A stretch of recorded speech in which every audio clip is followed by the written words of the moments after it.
welcome to episode 2 of Alex's Disorganized Thoughts. Yes, opening first week of the pod, and we're getting 2 episodes. Little surprise for you guys this week. Um, Welcome back. Hopefully, you're listening to the second episode this week. If you skipped the first one and listened to the second one, welcome. Same thing on YouTube. You missed the first video. Well, here I am on the second video. My hair is still blue, hasn't changed. Welcome. Hopefully, you enjoy the fun ride on this adventure that is Alex's Disorganized Thoughts. So we'll kick off today's episode with our jersey for the day. And for those of you looking on YouTube, you can see it behind me, and I will describe it now in the pod. It is a 2018-2019 Sunset Vice Miami Heat Udonis Haslem jersey.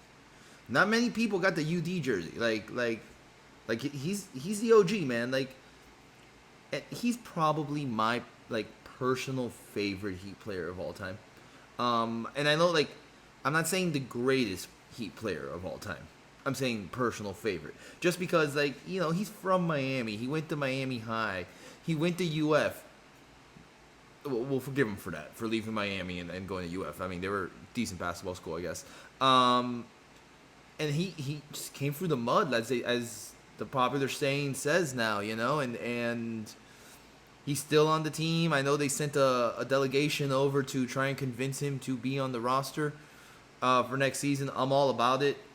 So UD is up behind me today, and he'll be our jersey for episode 2. I've actually, if you see the title for this episode, it is June 28th. Was quite the day. And that's actually a week ago now, as I'm recording on a Thursday night, and I feel like in an hour on Thursday, the sports head was put completely upside down. Nothing bigger than USC and UCLA telling the Pac-12, deuces, we're out of here, we're going to the Big Ten.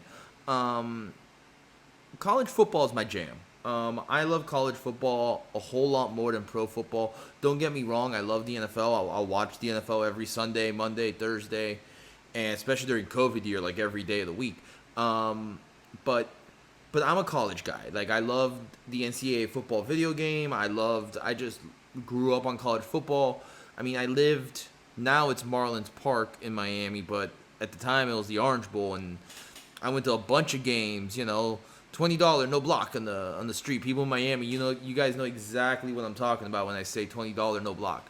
And so to see this kind of a move, which at the end of the day, we all know it's about money, and the money that the Big Ten teams are getting because of their TV deal compared to the Pac-12 ended up being the straw that broke the camel's back in the case of USC and UCLA.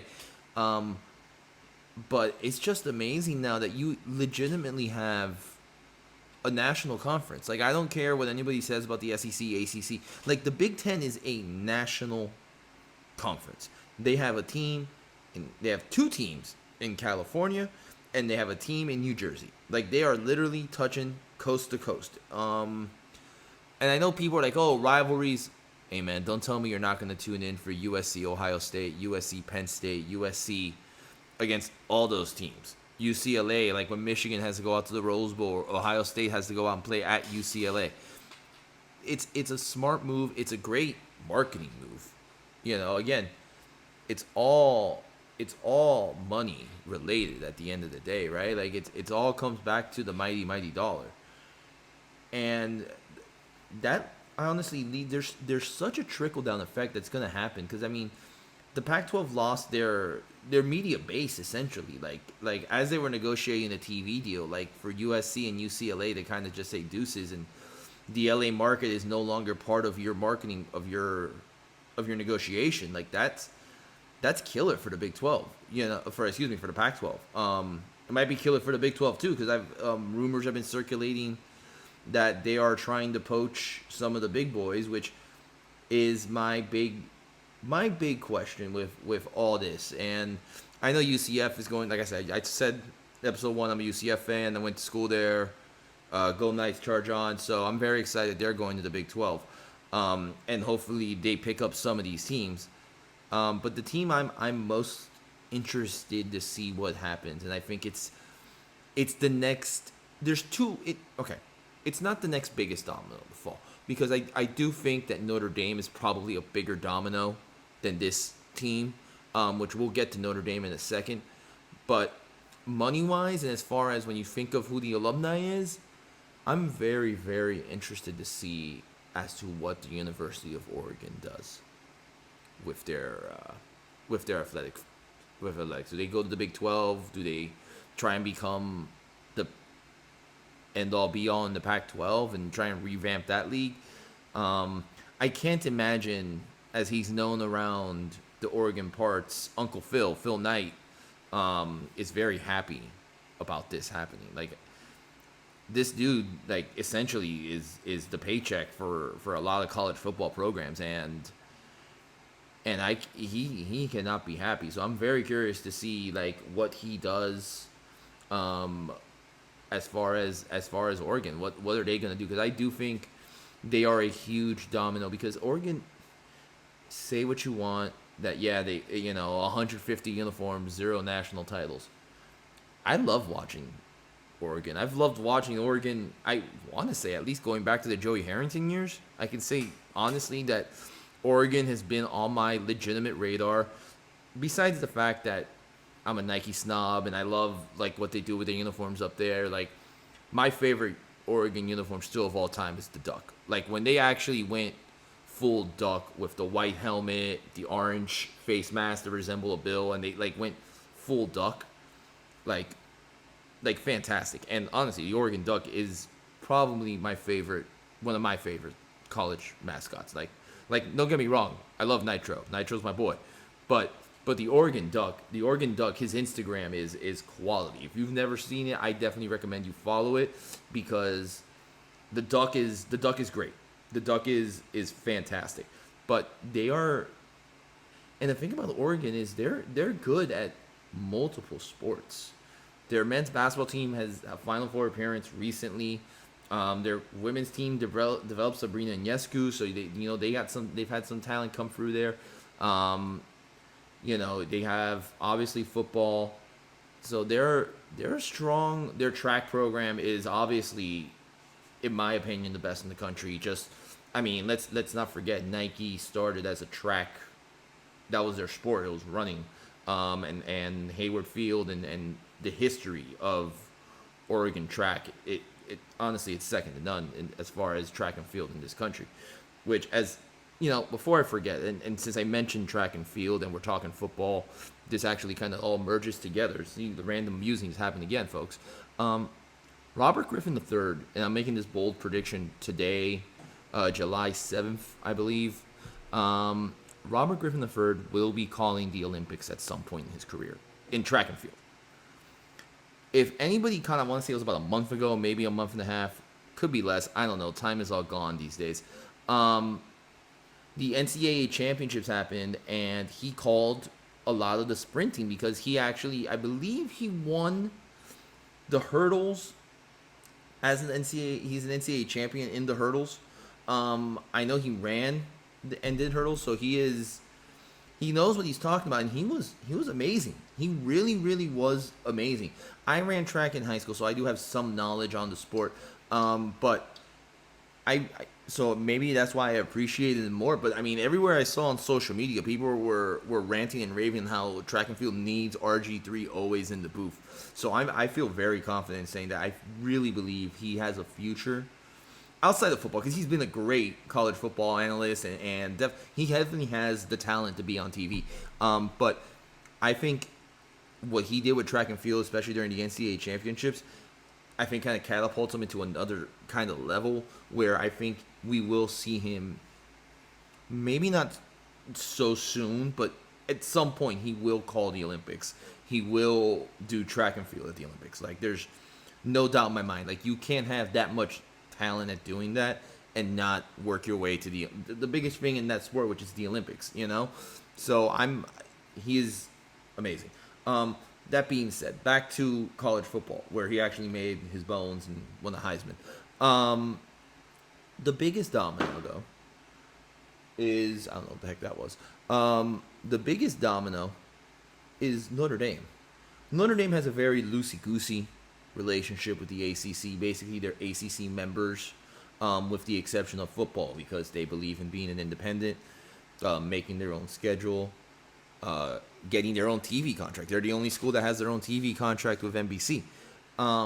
What's interesting, though, is the TV contract, I believe, runs out in 2025. Are they going to jump in and join one of these big conferences? Are they finally going to do it? Because the money that they can possibly earn might dwarf whatever NBC or whoever else is trying to secure their rights. And also, you have to think about the benefits to all the other sports. Like that's really, people look at it from a football strictly point of view, and I get it, right? Because that's the big moneymaker on campus. But you also have to look at, these moves affect all the other sports as well. So you have to look at, the Big Ten isn't just a football conference. It's a basketball conference.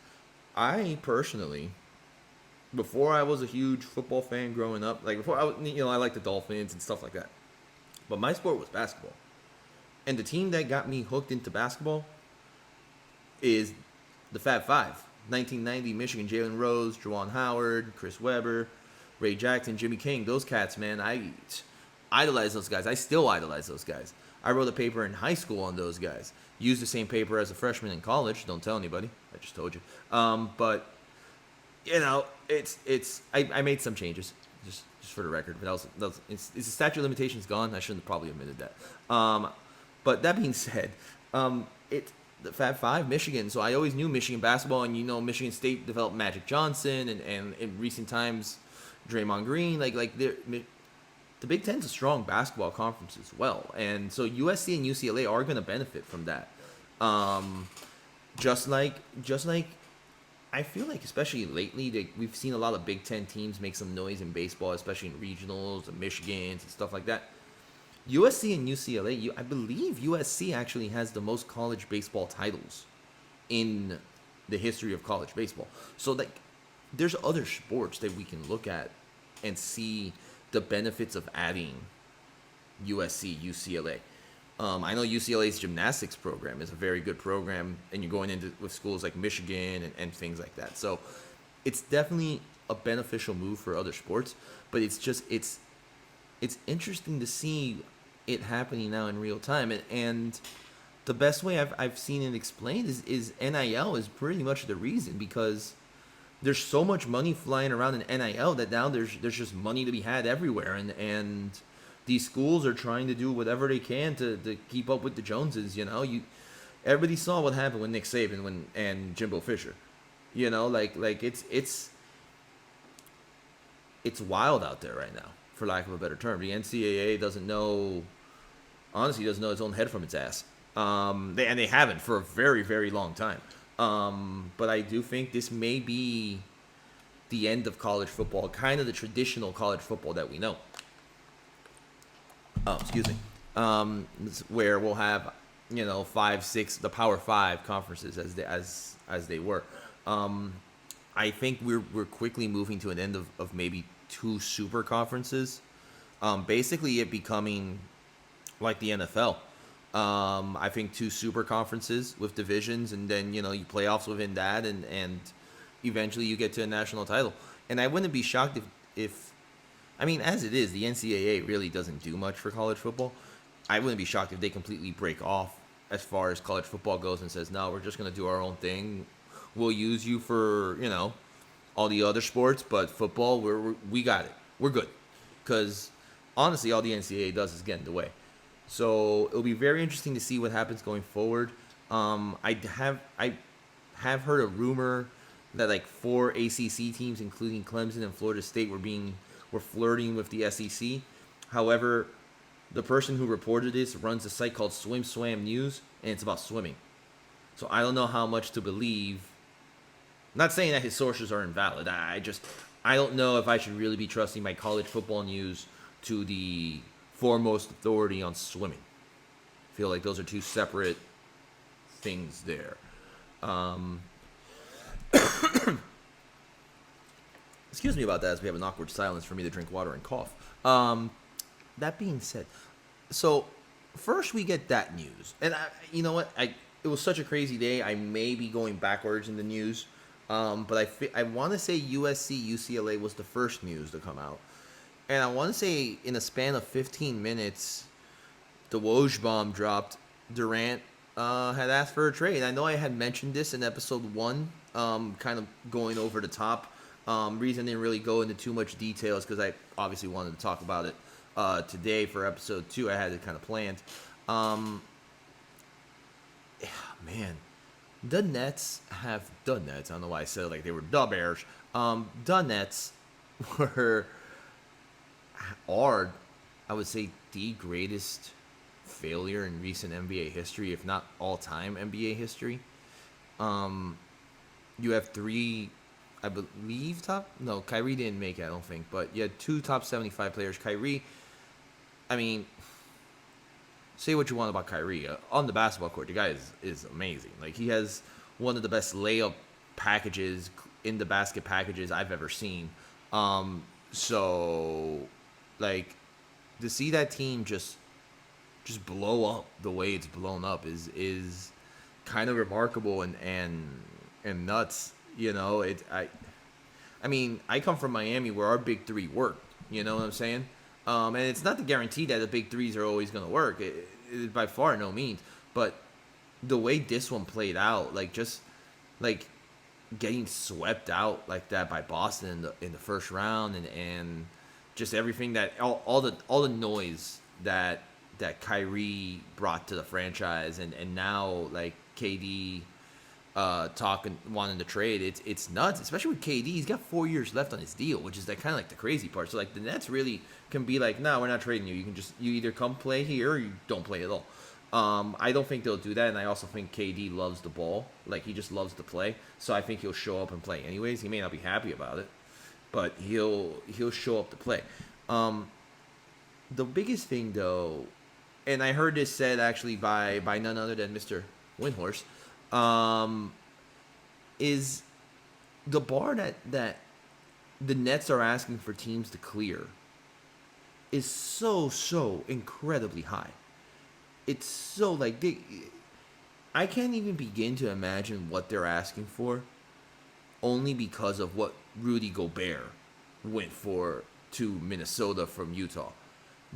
Utah Jazz essentially got 5 first-round draft picks. They got 4 picks plus this year's pick. So they got 5 first-round picks. That sets an incredible baseline. Like, if Rudy Gobert, who I happen to think is absolute garbage, like I really think this is a terrible trade for Minnesota. I really think Minnesota had kind of something going. As much as I clown on Pat Bev, he had something in that franchise. They made something there that looked like it could have been special if they would have built it. And for some reason, they thought we need to have the twin cities need twin towers, I guess. And now you got Karl Anthony Towns and Rudy Gobert. I can't wait for the first time that either Steph or Ja or anybody who can fucking dribble just fucking dribbles by these guys because they can't guard on the goddamn perimeter. Like, I really think this is an absolute terrible trade. Not besides the fact that you sent like 5 first-round picks and you mortgaged your entire future on a guy who plays defense. And I get it, defense wins championships, right? But he does nothing else. He contributes absolutely nothing from what I've seen of Rudy Gobert. Like, I genuinely think he's trash. Like, I get it, he's won multiple Defensive Player of the Year. Yeah, that's great. The Stifle Tower, whatever he calls himself, fantastic. I just never rated him. I never thought he was that good. I don't know if he gets a lot of rebounds. Full disclosure, I really don't know what he does except block shots and defend the rim. So I assume he gets rebounds.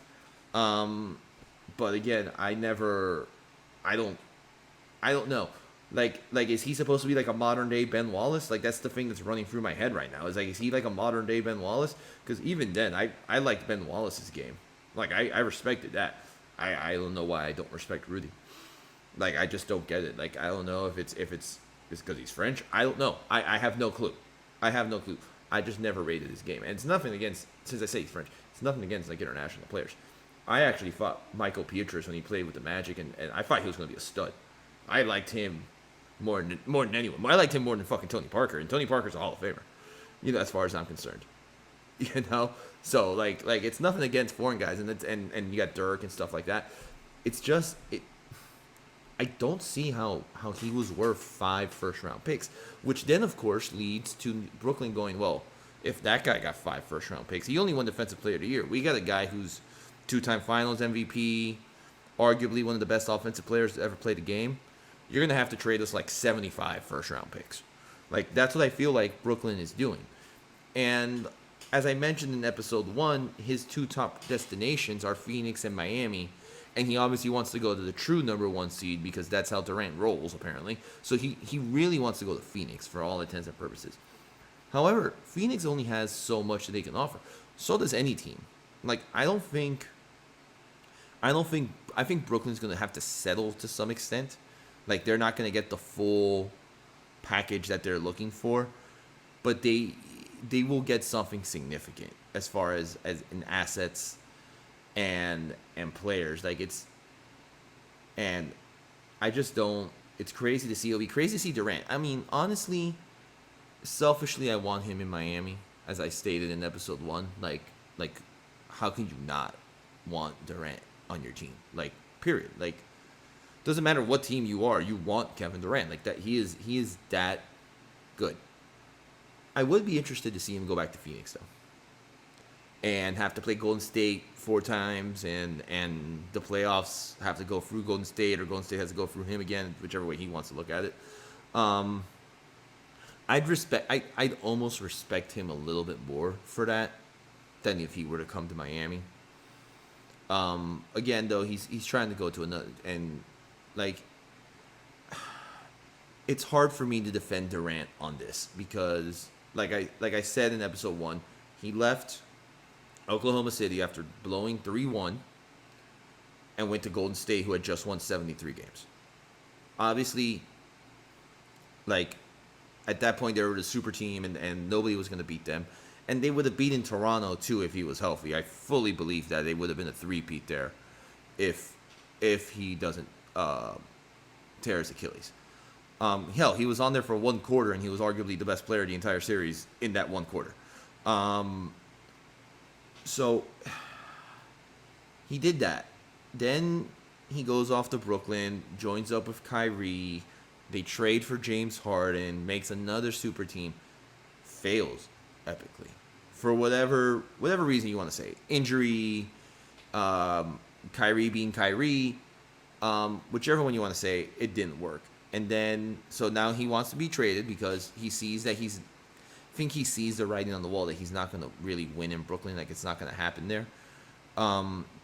So he's trying to get out. And the 2 teams that he picked, ironically enough, the 2 1 seeds,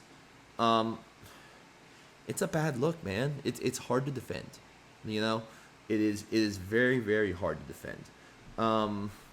However, there have been some moves also, that other moves in the free agency period. We've had some contracts being signed that have also I've questioned only because of the injury history, and that's Zion. Zion signed a max extension. I'm hoping I haven't read a lot into the details on this. I'm hoping there's a lot of clauses for injuries, because I feel like Zion could be one of those guys that he's got his check, so now we're going to see, Zion balloon up again, like he did last season, and then we just didn't see him play. But then there's been other moves. PJ Tucker leaving the Heat, I think, is a killer move. Both ways, like, it kills the Heat, I think, unless, again, the Heat have something planned. I'm really fingers crossed for the Godfather, Pat Riley. And it improves Philly. PJ Tucker is one of those guys that he just improves your team with his work ethic, just his defense, how hard he plays. He makes your team better. And I think what Boston has done this offseason, coming off a finals appearance, they literally saw their deficiencies and went after it and attacked it hard. Getting Malcolm Brogdon, I think, to be that point general, I know they even said, "Oh, a true point guard, Marcus Smart." Look, he played point guard and he got him to the finals. Say what you want about the guy. I don't like him. I don't like him. You know, if I blow on him, he'll fly across my garage right now. Like he's the king of flopping. Um, that being said, I mean, he still got him to the finals. He still played his part in doing that. You can't take that away from the guy. But late games, they needed something else. It was blatantly evident that they needed something else. And I think getting Malcolm Brogdon was a fantastic move on their end, and something that I think will really, really pay off for them going on into next season. Um, Other teams that have been making moves, you've seen a lot of extensions, which is nice. I like to see Ja got his extension. Um, as much as I question the Zion one, I'm all for teams and keeping their stars and having that, Dirk Nowitzki, Kobe, Udonis Haslam, kind of guys that only play for one franchise. Like there's a uniqueness to that, and there's a specialness to that, and I think that's what makes Udonis so special to me. He never left. He had the opportunity to leave, but he took pay cut after pay cut because Miami is home. He's from the 305. He was staying in the 305, and he's a one team guy. Those unfortunately are very, very rare in sports these days. I mean, I grew up, Dan Marino, yeah, he flirted with the Vikings, but one team guy, like they were all on one. Like there's a lot of guys, Mike Jordan, one team, Magic, one team, Larry, one team. There's something about guys that when they're on one team, and it goes for all sports. I mean, you got someone like I believe Craig Biggio with Houston, spending his whole career there. Um, there's it's one of these things. There's a romanticism to it because you feel like he's one of your own. He's been there for so long. He hasn't gone anywhere. He's been through the good times, through the bad times. Just a constant. He's the constant, and there's something that could be said about that. So I like seeing extensions. I like seeing, I believe, Jusuf Nurkic up in Portland, get his. So good for them. Good for all these guys signing extensions, getting to re-sign. And I want to give a special shout out for Harden for not being apparently incredibly selfish. He opted out, but he started negotiating today back with Philly. Like he hasn't negotiated with anybody else to go back to Philly, but he let them kind of build a better roster. Essentially what he did was, here, go sign PJ Tucker, do whatever you need to, and then whatever's left over, come back to me and we'll make it work. So shout out to James Harden. I never thought he'd actually do that.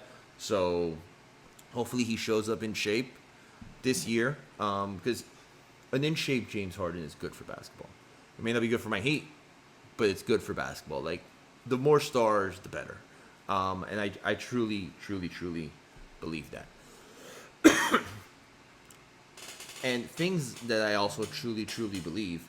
I finally got around to watching the Obi-Wan, and oh my god, what a fantastic show. I won't ruin it because the finale came out 2 weeks ago now, so I will give you folks another 2 weeks, so a month from the finale, to watch it. But oh my god, it was so well done. It was like when you really understood the complexities of Obi-Wan, the character, and because I do think one of the big things that came up, and then is that everybody thought this was going to be like badass Obi-Wan just slicing and dicing. And not to say there isn't, but there's a lot more than just that. And I know there's been a lot of chatter over the last week or so of Ewan McGregor and Hayden Christensen both saying, oh, they want to do a season 2. There's no way to do a season 2, okay? Season 2 is Star Wars A New Hope. Like, that's season 2, okay? Because that's essentially where, it's no big shade. This isn't a surprise. That's where it leaves off, okay? Like, takes place in that time frame in between. So, obviously, the next thing that happens is A New Hope. So, like, if they do a season 2, I may actually be disappointed because it's clearly a money grab. Because the way it ended, obviously, there's nothing that they can do. Next up for Star Wars, though, they got Andor coming out. I'm really excited about this because this is the first time they're going to go in on a Rogue Squadron character. So Rogue One. And I actually loved that movie. I actually thought that movie was really, really good. So I'm excited to see Diego Luna, I believe is his name, come back and redo Andor. Just absolutely looking forward to it. Star Wars hasn't really missed, even though Boba Fett to me was a little just because by the end of it, it turned into The Mandalorian season 2.5, which I'm okay with because it gave me more Grogu in my life. But that definitely happened. Also in the process of watching Stranger Things.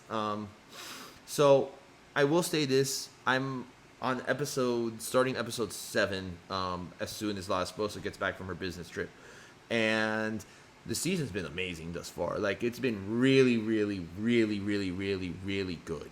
The episodes are incredibly long though, so like I'm definitely not gonna ruin this. I know the second volume, the last 2 episodes came out July 1st. I'm definitely not gonna spoil this until like the end of August. Like there's so much time that you need for this. I believe the final episodes is 2.5 hours. Like I don't think Last Post on Me will probably make that in one sitting. Like I'd be shocked.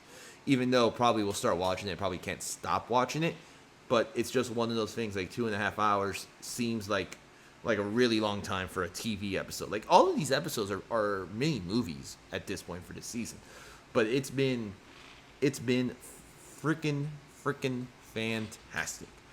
Another one that actually just popped up on streaming 2 weeks ago as well. Multiverse of Madness. Now it's been out for a while, so I have no issue with spoiling this and talking about it. What a great movie! I really enjoyed the movie. Definitely a dark movie. But I thought it was really, really well done. The story was great. I loved the Illuminati. I loved just how they did everything, and I'm very curious to see where they go with Clea and I guess the third Doctor Strange movie, or if it's part of a team up, because they're obviously building towards Secret Wars. Like this is the big thing. They're gonna do a Secret Wars, and that's gonna be the end of like this Phase 5, I would say. Because Phase 4 is all about multiverse madness, right? So Phase 5 would be as we said, Secret Wars. So I think that's going to be really, really cool for them to do.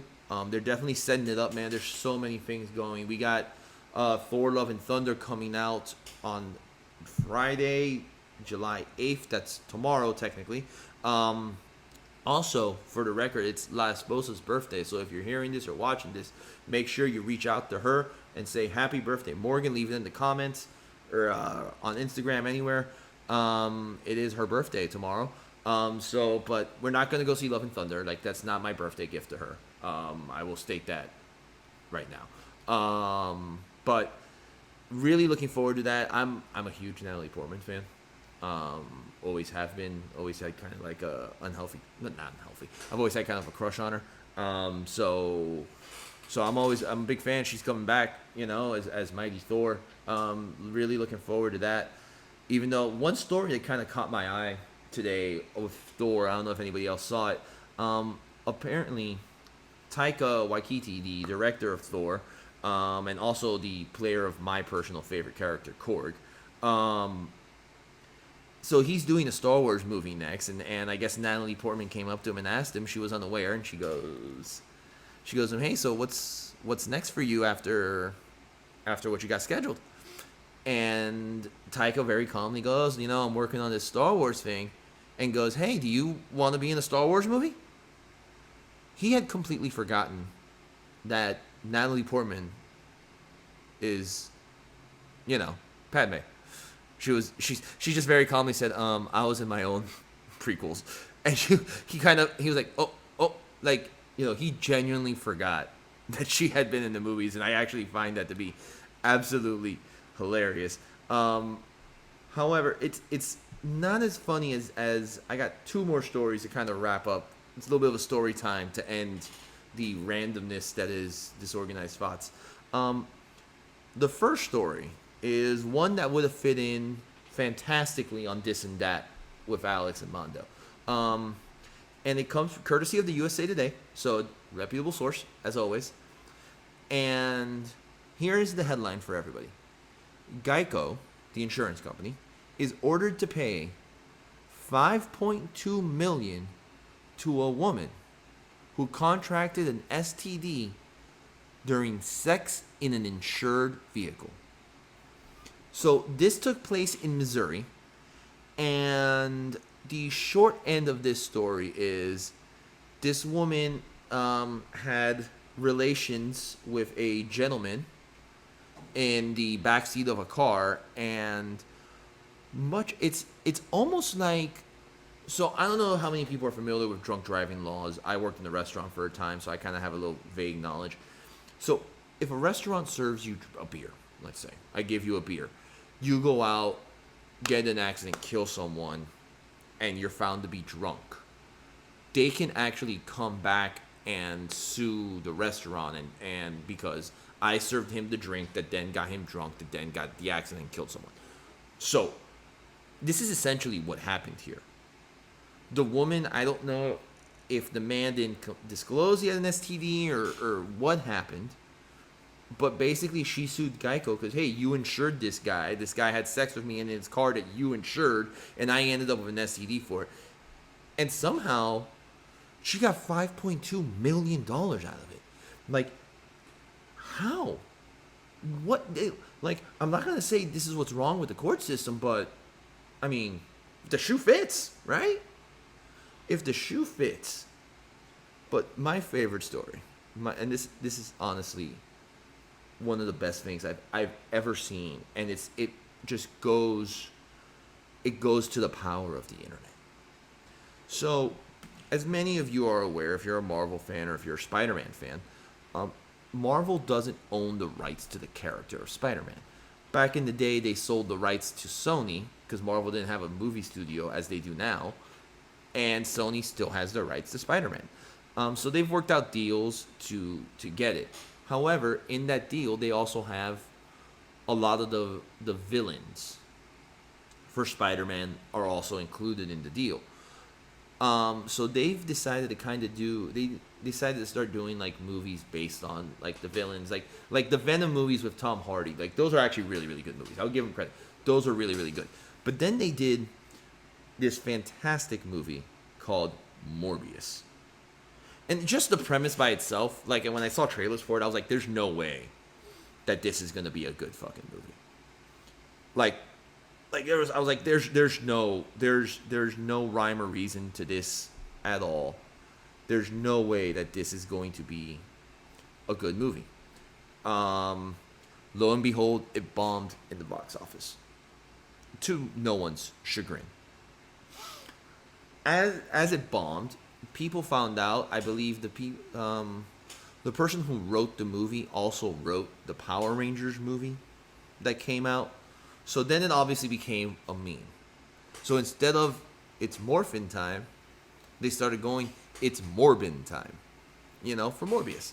And it was just the most random things. They would always just do it. Oh, it's Morbin time. It's Morbin time.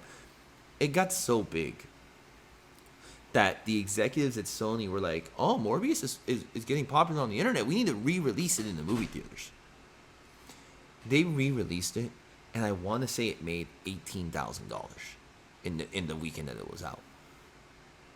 Like, I've never seen an entire studio get fooled by a meme. Like, just not understand the internet. Like, they completely missed the ball on this, and just it's amazing. It really is, quite frankly, amazing that this in today's day and age with the internet and how memes are as popular, and that the executives at Sony thought, hey, it's Morbin time means they love Morbius. They're not making fun of it. They love us. This is our sign that it's our time to strike. Our time to strike is now. No. It just sucks. The whole thing sucks. The trailer sucked. Like, the acting looked like it sucked. I believe like this holds a special distinction, I believe, though, for Jude Law. And Jude Law, 30 Seconds to Mars, great band, and he's had his, Dallas Buyers Club, Requiem for a Dream. He's had his roles, and he's done a good thing. He's got. I think I'm getting the wrong name, so I'm actually looking this up right now. He's got the special distinction though of being probably the two worst characters in comic book history. Jared Leto, excuse me, not Jude Law. I apologize to Jude Law. He was in Captain Marvel. I always get those two confused. I like to add Jude Law and Jared Leto. I don't know why. I don't think they look similar, but for some reason for the life of me. So sorry about that, Jude Law, but Jared Leto, my man. By the way, the roles I still named apply to Jared Leto. Dallas Buyers Club won an Oscar. Like I knew the roles. I just got the name wrong. But he holds the special distinction of being the worst DC movie character of all time and the worst Marvel movie character of all time. And that's fucking talent. And that's fucking talent. Okay? Don't ever doubt this man. That's fucking talent to be the worst in both major comic books. Like, you are by far and away the worst Joker. And that Morbius thing, that abomination of a movie, I hope that... You know what? I hope it never sees the light of day. I will finish that sentence. But what will end up happening, and I know myself enough, I'll end up catching it, like, on TV or something. And it's going to be one of those movies that it's so bad, it's good. Because it's so much just, like, nonsense. Like, the best movie for me to describe as to what this is Abraham Lincoln Vampire Hunter. That is by far and away the dumbest fucking movie I've ever seen in my life. Like, and of this I have no doubt. Okay? There's no dumber movie than Abraham Lincoln Vampire Hunter. But let me tell you, if I'm flipping channels and I see Abraham Lincoln Vampire Hunter, I ain't turning the channel anymore. Because it's so ridiculously bad. It's good. Like, it's just so much fucking bullshit that you're like, it's not that bad. It's not that bad. Well, you know what else wasn't that bad? The second episode of Alex's Disorganized Thoughts. I appreciate you guys for listening. We're getting ready to wrap up here on today's episode. So here come the signs again, everybody. It's on YouTube. And for those of you listening, please remember to subscribe, download, rate, and review and comment on Facebook and all the platforms. Please, greatly appreciated. And here comes sign number 2.